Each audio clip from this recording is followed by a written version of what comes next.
Hola, buenas tardes. Hola. Ujú. Buenas tardes, Buenas profe. tardes. ¿Cómo está?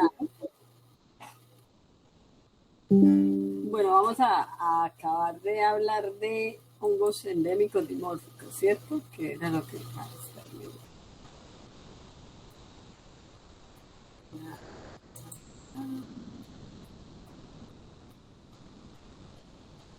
Sí.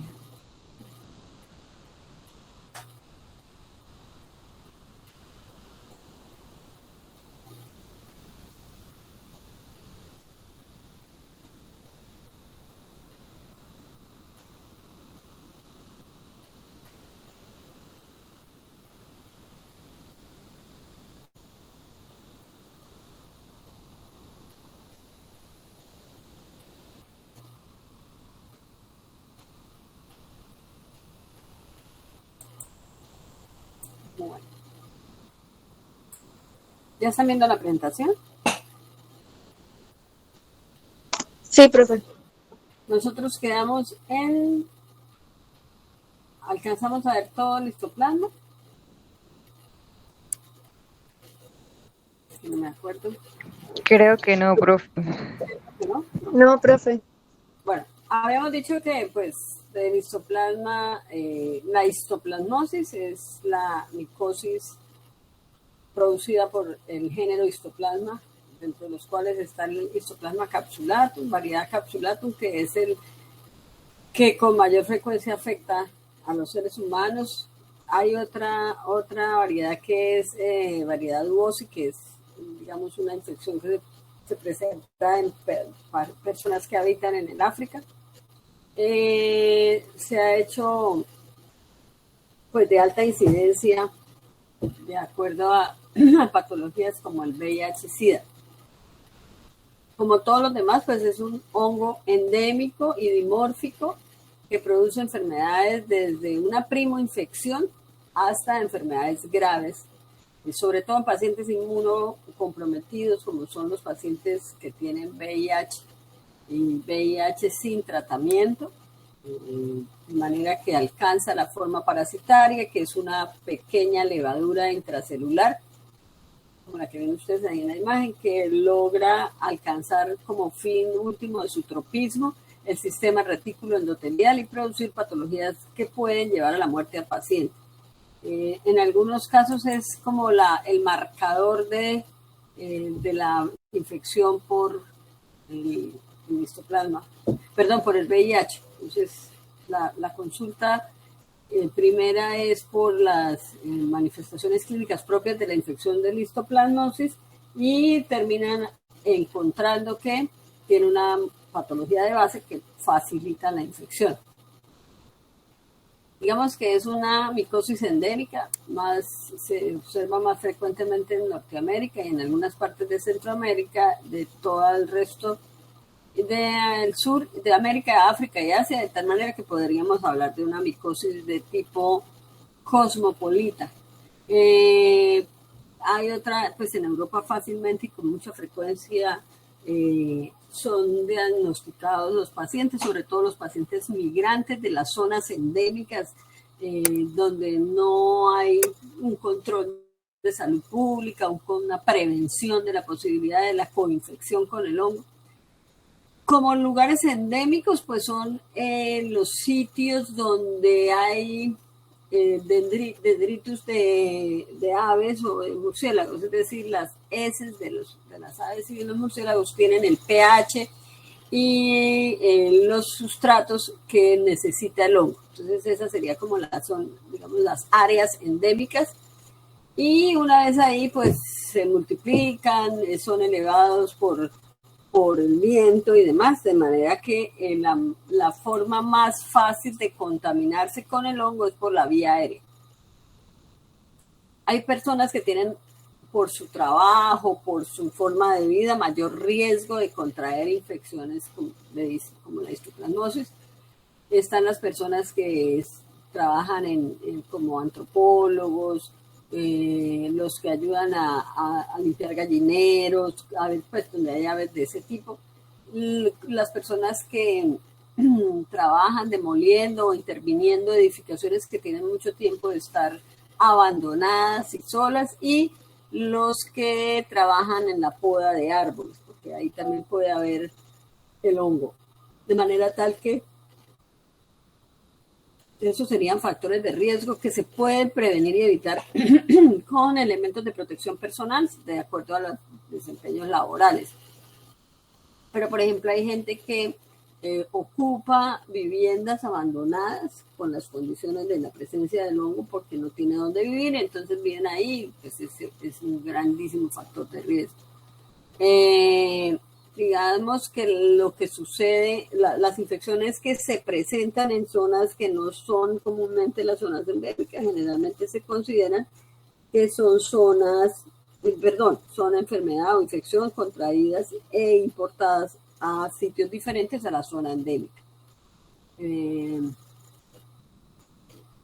Digamos que cada vez es mayor la población que puede estar en riesgo de contraer la histoplasmosis en relación a, por ejemplo, hace unos 30 o 40 años. Hoy en día pues hay personas que reciben terapias inmunomoduladoras, porque tienen alguna enfermedad autoinmunitaria, porque tienen cáncer o han recibido un trasplante de órgano, y eso pues los pone en riesgo de sufrir este tipo de patologías. Una vez que la persona inhala el conidio, pues empieza la primoinfección. En ese momento podría ser eliminado por los macrófagos o sacado digamos, del sistema de la persona que tiene contacto con el hongo, por las mismas formas de defensa inmune, tanto de la parte física, química y la celular. Los macrófagos alveolares, pero ya aquí ha llegado hasta los alvéolos, o sea, a la vía respiratoria inferior, porque ha sido capaz de, digamos, sobrepasar la inmunidad innata de la vía respiratoria, de la vía aérea superior, y son fagocitados. Una vez que son identificados, en ese momento adquieren por su capacidad bioquímica, que está designada genéticamente, en transformarse en esas levaduras en gemación, que le permite extender más rápidamente su presencia y afectar de manera más importante al paciente y empezar lo que es la patogenia, o mediante toda su capacidad de patogénesis, de la histoplasmosis, en la capacidad de alcanzar la forma de levadura y de afianzar el proceso infeccioso. Influyen el calcio y el hierro, que están dentro de los fagocitos, se multiplican dentro del macrófago. Hay una activación de linfocitos que van al sitio de la infección, y antes de que pues se haga esa interrelación, la levadura dentro de los fagosomas pues va, digamos, que desplazándose dentro de la célula de la defensa, alcanzando otros sitios anatómicos, llegan ganglios linfáticos, pues obviamente porque de alguna manera pues el sistema linfático, todo va al ganglio y se dispersan por sangre y llegan hasta los órganos que pertenecen al sistema retículo endotelial. Más o menos tienen un tiempo de aparición de los síntomas después del contacto, que se expresa como en 1 o 2 semanas después, y empieza una respuesta inmune suficiente con unos linfocitos T que van a producir interferón para aumentar la producción de macrófagos, para destruir el microorganismo, controlar la evolución de la enfermedad. Hay un patrón de respuesta TH1, hay interleuquina 12, factor de necrosis tumoral alfa. En el hospedador con buena función inmunitaria, al final organiza macrófagos, linfocitos y células epiteliales, de manera tal que la enfermedad es una enfermedad granulomatosa, en cuyo interior vamos a poder encontrar las levaduras, lo que está sujeto a que se deba hacer un examen de tejido, una histopatología, para confirmar el diagnóstico. También se ha observado que esos granulomas producen fibrosis y calcificación.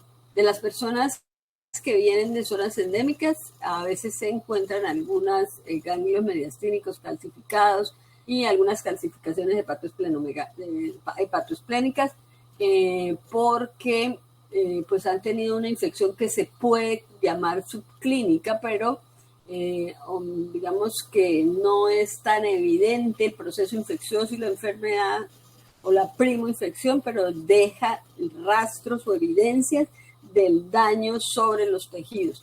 En un paciente inmunocompetente, la infección por Histoplasma capsulatum deja un recuerdo inmunológico que puede de alguna manera protegerlo de un próximo contacto. Caso contrario, en las personas que tienen alguna, digamos, algún compromiso de la respuesta inmune, no hay cómo contenerlo, sobre todo el patrón donde están involucrados los CD4 y los CD8. La infección no se contiene y se disemina por todo el sistema reticulo endotelial. Hay una histoplasmosis diseminada progresiva que ustedes la pueden encontrar en algunos libros de texto de medicina interna y demás, como PDH, que se va haciendo paulatina y lentamente, pero afecta a los órganos. Se vuelve multiorgánica. Se puede hablar de afectación de pulmón, médula ósea, vaso, hígado, suprarrenales y las membranas mucocutáneas, de tal manera que la enfermedad, ya con toda la magnitud del proceso infeccioso, termina produciendo la muerte del paciente. Digamos que el problema, a diferencia de la tuberculosis latente, la histoplasmosis latente rara vez se reactiva. El espectro clínico de la histoplasmosis va desde la infección asintomática hasta el cuadro que puede ser letal. ¿Y eso cómo se define o qué lo define? El estado inmunológico del paciente, la carga infecciosa, la dosis infecciosa y la virulencia de la cepa.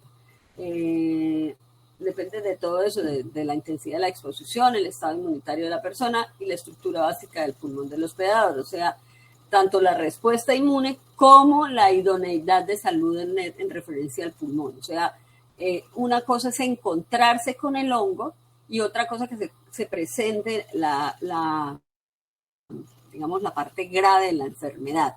El hongo es un patógeno primario, de manera que el riesgo de contraer la enfermedad existe una vez que uno entra en contacto con el hongo, pero a veces no pasa de una primoinfección o de una infección asintomática, determinada por todo eso que les digo, el tamaño del inóculo, o sea, cuánto del hongo inhalé, cuánta virulencia tiene esa cepa, ¿sí? Porque tiene factores de virulencia como la capacidad de sitios de adherencia mayores o hierro y todo lo que le permite expresarse como un patógeno grave y obviamente el estado inmunitario del paciente.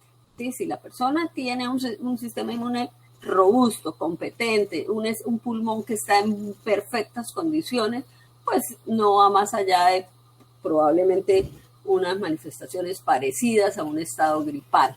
Y ahí entonces es cuando hablamos de manifestaciones clínicas. Digamos que casi esas personas que son capaces de enfrentar el hongo de manera asertiva, no se observan los síntomas de la histoplasmosis. Y si los muestran son leves, o sea, como si fuera una pequeña gripa, un estado gripal, puede ser hasta con rinorrea y demás, estornudos y todo, pero con el pasar de los días, pues hay una remisión, porque es fagocitado, es expulsado o destruido, y entonces pues hasta ahí. Se ha encontrado en las personas que habitan en las zonas endémicas que entre el 50 y el 80% de estas personas muestran evidencia de infección previa en pruebas cutáneas con un derivado del hongo o en placas de rayos X por otro evento clínico, por otro evento de otra enfermedad, necesitan el apoyo diagnóstico de una placa de rayos X y observan algunas manifestaciones en pulmón. En las tomografías se obtienen durante algunas patologías como el cáncer de pulmón, En las personas fumadoras de esas zonas endémicas se observa también nódulos pulmonares asintomáticos que representan una histoplasmosis controlada. El hábito tabáquico es un factor de riesgo porque afecta el pulmón y entonces eso lo expone a la persona a sufrir pues, la parte grave de la enfermedad. En otros pacientes se pueden presentar síntomas, entonces lo hace más o menos en un periodo comprendido entre 1 a 4 semanas después de la exposición, y acordémonos que depende de la cantidad o de lo mucho o poco que se haya expuesto a tener contacto con el hongo, o sea, cuánta cantidad de hongo inhaló. Surge un cuadro similar al resfriado: fiebre, escalofríos, sudoración, cefalea, mialgias, anorexia, tos, disnea y dolor torácico. Cuando se le toma una placa de rayos X a esos pacientes, porque parece una neumonía, ¿cierto? Entonces, puede observarse signos de neumonitis, acompañado de adenopatías ciliares o mediastínicas, con infiltrados pulmonares, bien sean focales, si fue más o menos leve, o difuso, si ya es más complicado el cuadro clínico. Entre un 5 y un 10% de los individuos con histoplasmosis aguda pueden presentar algunos síntomas de afectación a nivel del osteoarticular, con artralgias o artritis, y eso ya es como una parte de la, digamos, de la reacción del proceso infeccioso, una extensión, como se puede observar en otros procesos infecciosos por bacterias y demás. Y además van a acompañar de eritemas nodosos. Eso quiere decir que hay una respuesta inflamatoria a la presencia del hongo y no a sus efectos directos. Hay necrosis en los ganglios linfáticos, se observan grandes masas mediastínicas que afectan por compresión los vasos de la zona, las vías respiratorias proximales y el esófago, con las manifestaciones propias de ese efecto que está sucediendo, y ganglios linfáticos que están necróticos, que se rompen, fistulizan, estructuras mediastínicas como las fístulas broncoesofágicas.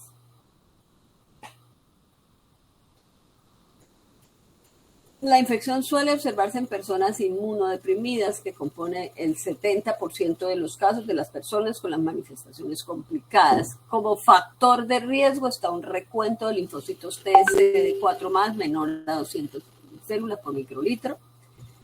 En los extremos de la edad, los fármacos inmunodepresores utilizados para prevenir o tratar el rechazo del trasplante, como la prednisona, diclofenolato, inhibidores de calcineurina, y el metotrexato, que es el fármaco contra el factor de necrosis tumoral alfa, y otros modificadores de respuesta biológica que terminan afectando la respuesta inmune, teniendo en cuenta que el factor de necrosis tumoral es el que estimula la producción de polimorfonucleares neutrófilos. El espectro de la infección va de un cuadro agudo con evolución letal rápida, infiltrados pulmonares, a nivel reticular, hay nódulos difusos que originen insuficiencia respiratoria. Obviamente ya se vuelve sindrómico por afectación del órgano, recordando que pues lo primero que hace un microorganismo es afectar su sitio de donde se está multiplicando, daña la célula, empieza a evidenciarse, como se observa acá, pues algún tipo de necrosis y demás, pero una vez que se produce necrosis se afecta pulmón, se afectan alvéolos y demás, y obviamente ¿cómo se va a manifestar eso? Pues con una insuficiencia respiratoria. Por lo general ese es el motivo de consulta, coagulopatía y luego una falla multisistémica, y ahí pues puede producir la muerte del paciente. Hasta una evolución más subaguda con distribución focal en órganos. Entre las manifestaciones frecuentes en estos pacientes tienen fiebre y pérdida de peso. Se puede encontrar a menudo hepatoesplenomegalia, trombocitopenia, meningitis, lesiones focales de encéfalo, úlceras de la mucosa oral y tubo digestivo, y hemorragias e insuficiencia suprarrenal. Y son digamos que las úlceras en la mucosa oral son muy frecuentes en los pacientes que tienen VIH. De manera que esta infección se convierte en una enfermedad que es de muy mal pronóstico en ese tipo de pacientes, ¿sí? Hay una isoplasmosis cavitaria crónica en fumadores con una neumopatía estructural como enfisema. Esta enfermedad crónica se caracteriza porque tiene una tos productiva, disnea, febrícula, sudoración nocturna y pérdida de peso. En las radiografías de tórax por lo común se identifican infiltrados en lóbulo superior, cavitaciones y engrosamiento pleural, signos similares a los de la tuberculosis.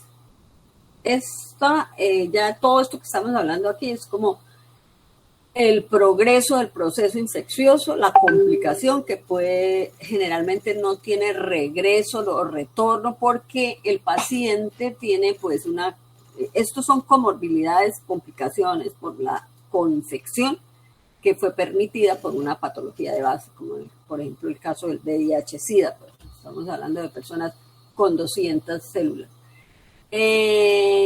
Hay una mediastinitis fibrótica que no es muy frecuente, pero que sí se observa en los pacientes con histoplasmosis, que es grave. En algunos individuos hay fibrosis progresiva alrededor de los ganglios linfáticos del hilio y del mediastino. A veces es unilateral o bilateral, y pues si ya compromete, si es bilateral, pues es más grave. Se ha encontrado el síndrome de vena cava superior, la obstrucción de vasos pulmonares, de vías respiratorias. El paciente tiene una neumonía recurrente, hemoptisis, insuficiencia respiratoria, y más o menos en un 33% de los casos con mediastinitis fibrótica pues es mortal o letal, ¿sí? Aquí están las razones por las cuales es un patógeno primario y es un patógeno tan efectivo si encuentra ese vacío inmunológico en el hospedero. Como están suspendidos en el aire, entonces son de mayor capacidad infectante, producen melanina, que es de muy difícil degradación.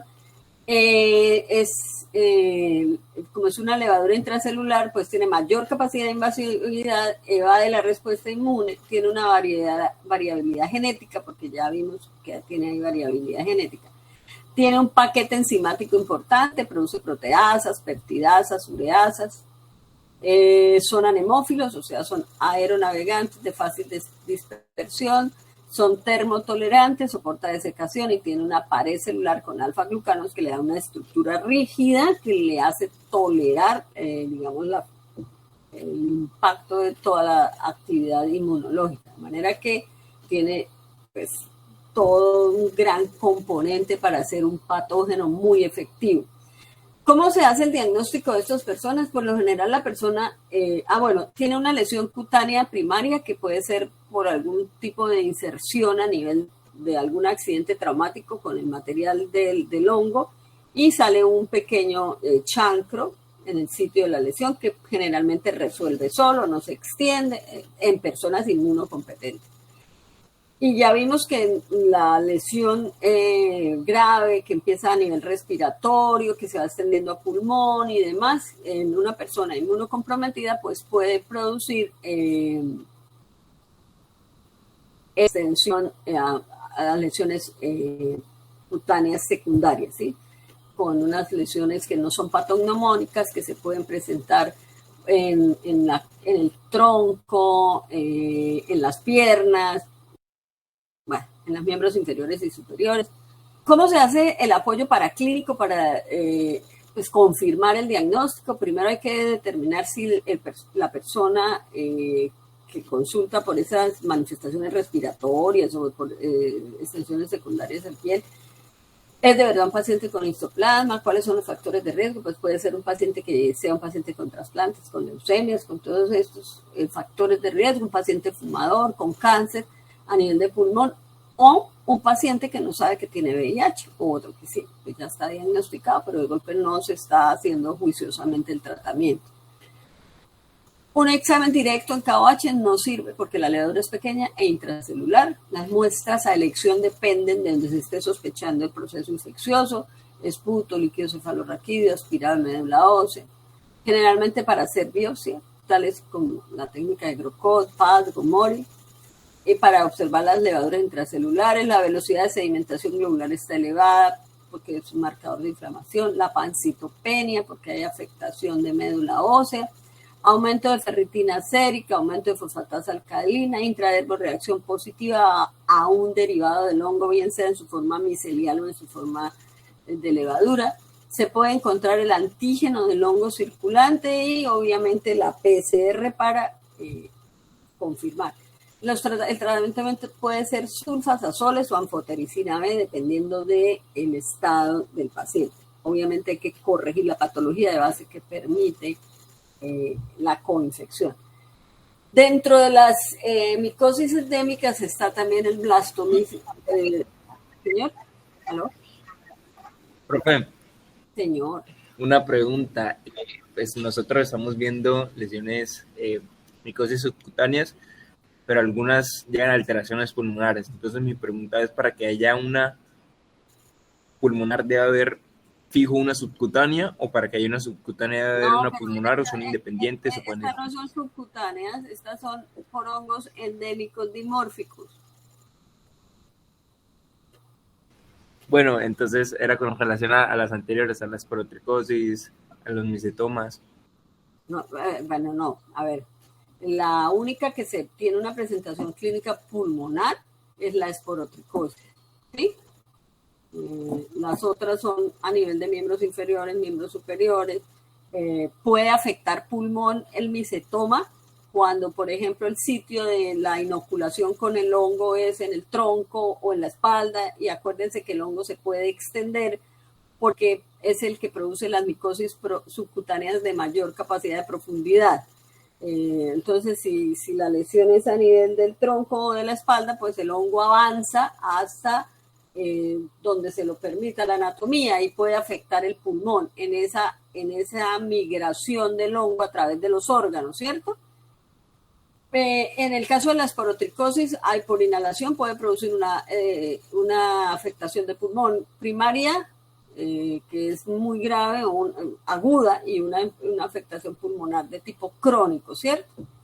Pero la cromoblastomicosis por lo general está limitada a los planos subcutáneos y sobre todo a nivel de miembros, sin afectar más allá del músculo o de la aponeurosis. Puede producir periostitis, pero no produce osteólisis ni afecta órganos, como sí lo afectan los hongos que pueden producir asociados a lo que es un micetoma, y las levaduras asociadas a lo que es un micetoma, porque recordemos que los micetomas pueden estar producidos por levaduras o por hongos, ¿no? Siendo la presentación clínica la misma. Ahora, esto son micosis casi que oportunistas, profundas, si el paciente tiene las condiciones inmunológicas para permitir la migración completa del hongo a partir del sitio de implantación. Generalmente, cuando tiene el ingreso por la vía aérea y no es detenido a nivel de la vía aérea superior por todas las formas de defensa que tenemos innatas y demás, físicas, celulares y todo lo demás, pues alcanza a llegar a la vía aérea inferior, ¿cierto? Se implanta a nivel de alvéolos, afecta pulmón. Y si el sistema inmune del paciente, como en el caso del paciente VIH-Sida, porque vimos que uno de los factores de riesgo en la histoplasmosis es tener un recuento de células de CD4 más por debajo o igual o menores a 200 células por microlitro. Pues obviamente en ese tipo de pacientes digamos, las complicaciones afectan todos los órganos del sistema retículo endotelial, porque el tropismo específico del histoplasma es el sistema retículo endotelial. Todos los órganos que pertenecen al sistema retículo endotelial pueden ser afectados por el histoplasma capsulatum si el paciente tiene la condición que le permite este tipo de complicación del hongo. ¿Sí? ¿Le quedó claro? Sí, profe, sí, señora. Ok, listo. Entonces vamos a hablar de el blastomisis dermatitidis, que produce otra micosis endémica dimórfica, que es una infección piogranulomatosa. Esa es, digamos, la explicación de lo que es la blastomicosis sistémica. la que afecta pulmón primero y la infección inicia por el contacto, por inhalación de los conidios. La blastomicosis pulmonar varía desde una infección asintomática, y mire que esa es la línea de los 3 géneros que hemos hablado. Esa es como el hilo conductor que nos permite pues organizarlos como en un grupito de estos hongos, hasta desde una primoinfección casi asintomática hasta una neumonía aguda o crónica. La diseminación hematógena a piel, huesos y aparato genitourinario. Sin embargo, la enfermedad puede también afectar todos los órganos, ¿sí? Con las características que dijimos arriba: piel, una lesión piogranulomatosa. ¿Por qué? Este también es un patógeno primario, ¿sí? El Blastomyces dermatitidis es dimórfico, entonces tiene mayor capacidad infectante, pero también produce melanina. La pared que tiene glucanos y galactomananos pues le da gran rigidez y estabilidad. Tiene adhesinas para pues, unirse al sitio donde va a empezar a crecer y a producir pues a liberar todo ese paquete enzimático que le permite degradar pues todos los sustratos que encuentra a su alrededor, y entre esas están proteasas, la melanina, la ureasa. La ureasa le permite alcalinizar el medio, y eso pues le quita el pH ácido que pues le está dando algún tipo de protección al tejido. Se necesita el pH para que el fagolisosoma sea funcional, y eso pues aumenta el potencial de virulencia del hongo, que son anemófilos, que hay dispersión aérea, son termotolerantes y produce ureasa que le permite una mayor invasividad. ¿Cuáles son las formas clínicas que podemos encontrar producidas por el Blastomyces dermatitidis? Una forma pulmonar, geniturinarias, cutáneas, a nivel del sistema nervioso central, óseas, y unas formas ya diseminadas y misceláneas. ¿En quiénes? No solamente en los seres humanos, sino también en mascotas y animales, pues en algún tipo de animales. La forma pulmonar en la gran mayoría de los pacientes es subclínica. Cuando hay sintomatología se expresa como una neumonía, con dolor torácico, afectación pleural. Y a la placa de rayos X se observan opacidades bronconeumónicas. Ya cuando hay lesiones en el pulmón, pues se evidencian pequeños nódulos granulomatosos y zonas de necrosis. Las formas de lesión pulmonar pueden ser agudas o crónicas. La forma cutánea primaria se presenta también por implantación en el sitio del trauma cutáneo donde queda el hongo, y también esto es parte del hilo de toda la micosis esta. La cutánea primaria. Ahora, hay una cutánea secundaria a la infección que ingresa y empieza por la vía aérea, va a pulmón, afecta pulmón. Hay algún propágulo del hongo que se extiende y se disemina por la vía hemática o por la vía linfática, y generalmente se ubica por extensión en la nariz, afectando los huesos propios de la nariz. Es pruriginosa, dolorosa, y tiene la capacidad de producir periostitis, osteofibrosis y osteólisis, o sea que termina dañando huesos pequeños. Y puede producir una artritis purulenta. ¿En quiénes? En los pacientes que pues tengan un sistema inmune que le permita esto, pero el hongo es un patógeno primario con mucho potencial de virulencia. Se observa, no es tan frecuente en Centro y Suramérica, más digamos que en Norteamérica, donde hay el material vegetal que le es propicio para mantener su forma de moho. Se observa en KOH, que son unas levaduras grandes, monogemantes, de pared gruesa y refringente. Se puede obtener por biopsia, hacer cultivos, pruebas inmunológicas.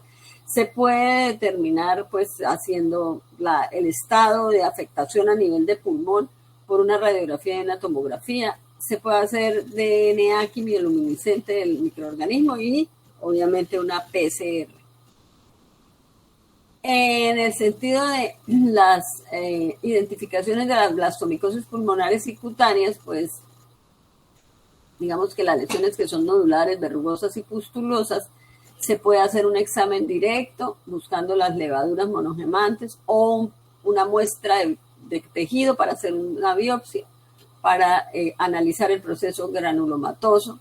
Se puede hacer cultivo para observar la colonia, para mirar los microconidios, que son la forma infectante, porque la forma parasitaria es la macrolevadura, la levadura monogemante, para observar y confirmar que es una blastomicosis, entonces blastomisis dermatitides, de zonas endémicas, como son las zonas de los Grandes Lagos de Canadá y Estados Unidos. Señora. ¿La levadura monogenante es la infecciosa o la...? La forma parasitaria. La forma infectante son microconidios. Recuerden que todos tienen una forma de vida libre como mohos. Esa es la forma como uno se infecta, inhalando bien sea los microconidios o por implantación cutánea, cuando es a nivel de las lesiones cutáneas primarias, porque las cutáneas secundarias son por extensión de la infección respiratoria, ¿sí? Pruebas inmunológicas como una intradermoreacción con un derivado del hongo o un título de anticuerpos por fijación de complemento, que nos ayuda también a confirmar. Pruebas especiales como PCR y la ISH, que es otra prueba inmunológica genómica. Y por último está el paracoccidioides, que es el paracoccidioides brasilensis. Estos hongos en un principio quienes los observaron creyeron que eran coccidias de parásitos y por eso tienen este nombre, pero obviamente pues no eran parásitos, sino la gran mayoría de los pacientes con las presentaciones más complicadas son pacientes que tienen algún trastorno de la respuesta inmune. En los pacientes se observa aumento de la IgG y de la IgM. Hay pacientes con disminución de linfocitos B y se sabe que en los pacientes que tienen un patrón de respuesta TH2 con interleuquinas 4 y 5, que son las que tienen aquí como un papel importante en la respuesta inmune. Igual, son dimórficos con melanina, con glicoproteína GP43, que es ese antígeno extracelular que nos permite identificar y confirmar el proceso de infección en el paciente. Tiene proteínas de unión estrogénica, tiene un gran paquete enzimático, proteasas, fosfatasas, proteínas de anclaje, es anemófilo, tiene termotolerancia, tiene alfa-glucanos que le dan resistencia y fuerza, o sea que tiene ahí un gran potencial de factores de virulencia. Se puede encontrar una forma aguda y subaguda en jóvenes y mujeres menores de 20 años con un curso rápido que afecta el sistema fagocítico mononuclear, o sea, el sistema retículo endotelial, que se manifiesta con pérdida de peso, con hepato y esplenomegalia, con aumento de volumen de los ganglios linfáticos, de mal pronóstico. En algunas personas puede que no haya forma pulmonar, sino que tiene contacto con el hongo, pasa no afecta el pulmón, sino que se extiende directamente a los órganos del sistema retículo endotelial sin afectar el pulmón. Y las formas crónicas, que son en pacientes adultos, varones, afecta pulmón, piel, ganglios linfáticos y glándulas suprarrenales. O sea, en las personas jóvenes se ha observado que por lo general no afecta el pulmón, sino que inmediatamente alcanza el sistema mononuclear fagocítico o el sistema retículo endotelial, casi todos sus órganos. Y en los pacientes de más edad, pues generalmente es una afectación de tipo crónico que empieza se evidencia toda la infección a nivel del pulmón. Entonces, la aguda es una neumonía de muy mal pronóstico a nivel de pulmón y la crónica asemeja a una tuberculosis. Hay otra paracoccidioides que es la más frecuente, paracoccidioidomicosis, que es a nivel de mucocutáneo. generalmente afecta la mucosa orofaríngea de forma crónica. Es, digamos, la lesión más frecuente que se presenta o la que con mayor frecuencia es digamos, la que más relacionan con el potencial de infección del paracoccidioides. Sí, a veces se olvida que el paracoccidioides puede afectar el pulmón y solamente se refiere a la afectación a nivel mucocutáneo. Puede extenderse a laringe y tráquea. Generalmente empieza en el paladar con unas lesiones muy características como si fuesen racimos de uvas con pequeñas ulceraciones. Hay odontalgia, dolor facial, hay pérdida de las piezas dentales, lesiones moriformes a nivel de epiglotis y en la zona supraglótica. Es un paciente que termina pues perdiendo todas las piezas dentales, como vemos ahí en la imagen, con afectación de el paladar, con inflamación, con dolor, con dificultad para deglutir y con comer sus alimentos. La forma parasitaria que se observa al tomar muestra del paciente, que es fácil de identificar, es esa levadura multigemante que ustedes observan ahí. Se puede cultivar cuando se ven, digamos, las levaduras en la muestra, pues eso ya, y más la clínica, pues, y la zona endémica, pues empieza a...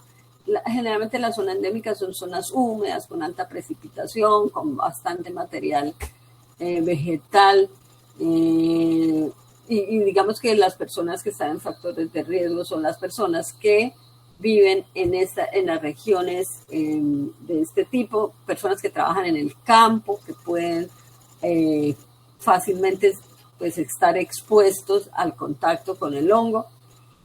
Hay unas pruebas de PCR para determinar el material genético del hongo, título de anticuerpos y una placa de rayos X. ¿Tienen alguna pregunta? La otra que se titula la búsqueda, lo que se hace es la búsqueda de la glicoproteína GP43 como un antígeno extracelular. Bueno, chicos, dejemos hasta aquí para el parcial. ¿Me recuerdan los temas del parcial de hongos, por favor? Un momento, profe, ya se lo doy. Dale.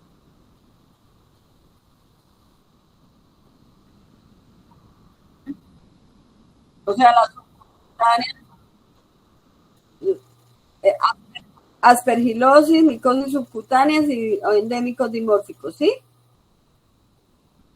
Listo. Bueno. Entonces, no hablemos más de hoy para que descansen, pobrecitos. Nos encontramos entonces el jueves, dijimos ¿qué? ¿3 de la tarde? 2:30, profe. 2:30, listo. No se les olvide solicitar el salón, los salones. Profe, Señorita. la diferencia sí clave entre esas dos últimas